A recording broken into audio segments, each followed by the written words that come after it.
Moi, j'ai une foi en l'Afrique. C'est tout.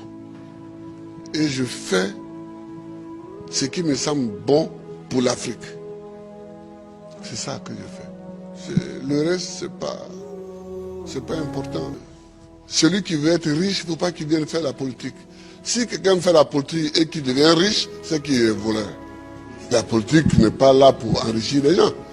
En politique, on te donne les moyens pour que tu vives correctement, mais il y a un travail à faire. Si celui qui veut être riche, il fait des affaires.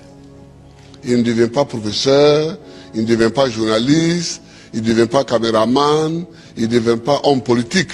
Ce n'est pas des métiers où on devient riche, ça. Ce n'est pas des métiers où on devient riche.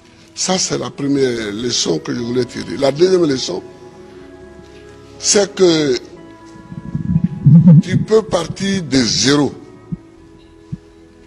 et tu peux arriver au sommet. Pourvu que tu saches dès le départ où tu veux aller.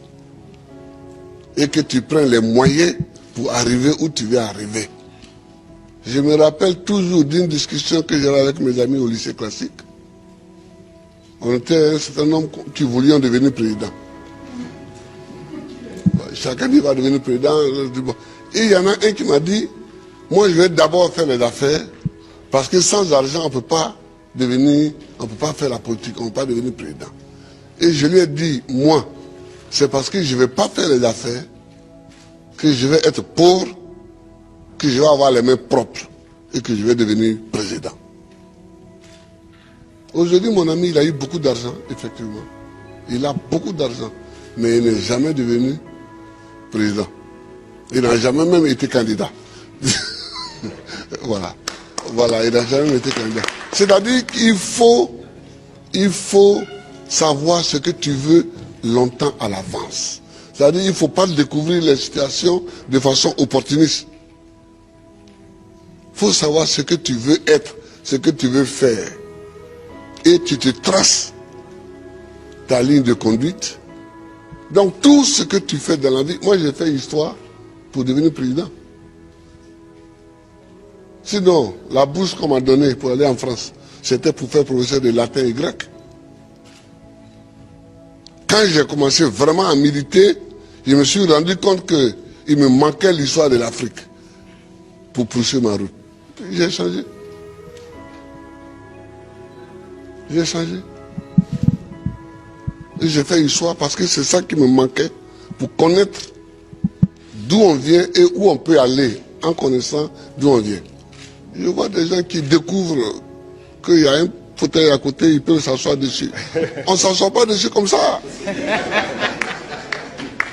Le fauteuil, il est à côté, il semble vide, mais il a un propriétaire.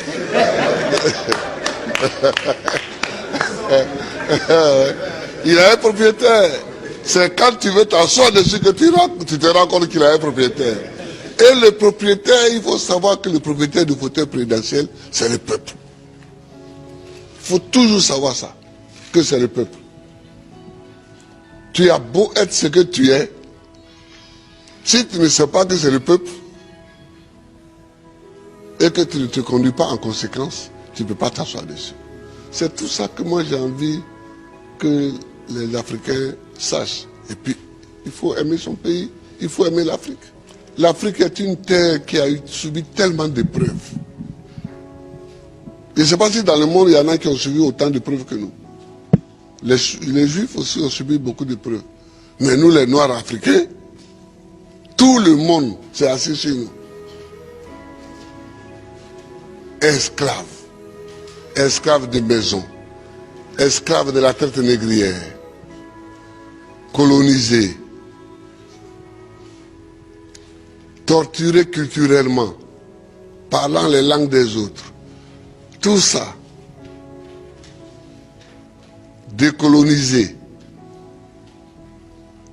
Mais nous, on a des grands combats à mener. Et les grands combats que nous avons à mener, ce n'est pas pour se venger des gens. C'est pour au moins être homme aussi, comme les autres. C'est ça qu'on appelle la dignité. Que quand tu passes, il faut qu'on sache au moins que c'est un homme qui passe. C'est tout. C'est tout ce que nous voulons. C'est tout ce que nous recherchons. On ne cherche pas à dominer ceux qui nous ont dominés hier, à nous venger d'eux, à faire ceci. Non, non, non. On veut qu'on reconnaisse que nous sommes des hommes au même titre que les autres. Mais ça, si nous-mêmes, on ne prend pas les moyens, qu'on est toujours chez eux en train de mendier,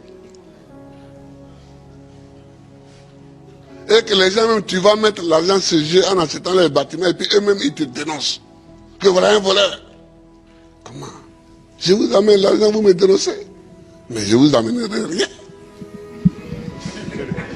Ah oui, moi quand je vois des chefs d'État africains qui sont dénoncés en Europe,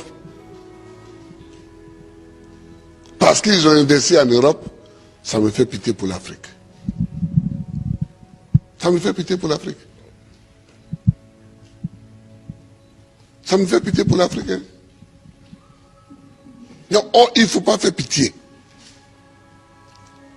Il ne faut pas faire pitié. Quand tu passes, il faut qu'on dise que voilà un homme qui passe. C'est tout ce que nous cherchons aujourd'hui, c'est notre combat. Moi qui suis ici, je ne passe pas les vacances en Europe. Mais est-ce que je ne suis pas président? Je suis président. Si je mets mon pied sur un sol européen, c'est qu'il y a une réunion à laquelle je dois participer pour que la Côte d'Ivoire gagne quelque chose. Sinon, je cherche quoi chez les autres? Je ne cherche pas quelque chose chez les autres. Si Dieu m'a mis au monde ici, c'est que dans mon environnement ici, il y a tout ce qu'il faut pour que je vive. Mon combat, c'est pour la dignité. C'est pour la dignité. C'est pour que nous effacions tous les siècles passés, les traces de tous les siècles passés, les traces de l'esclavage, les traces de la colonisation, les traces du pillage, les traces du travail forcé, les traces de la chicote. C'est pour qu'on efface tout ça. Dieu merci, avec des films comme ça, demain, les jeunes peuvent savoir le combat que nous avons mené et eux-mêmes vont continuer encore. Eux-mêmes vont continuer. Je vous remercie, Aboudrama. Je vous remercie, Amikele. Et tous les amis qui sont venus, je vous remercie. Que Dieu nous bénisse. Que Dieu nous bénisse.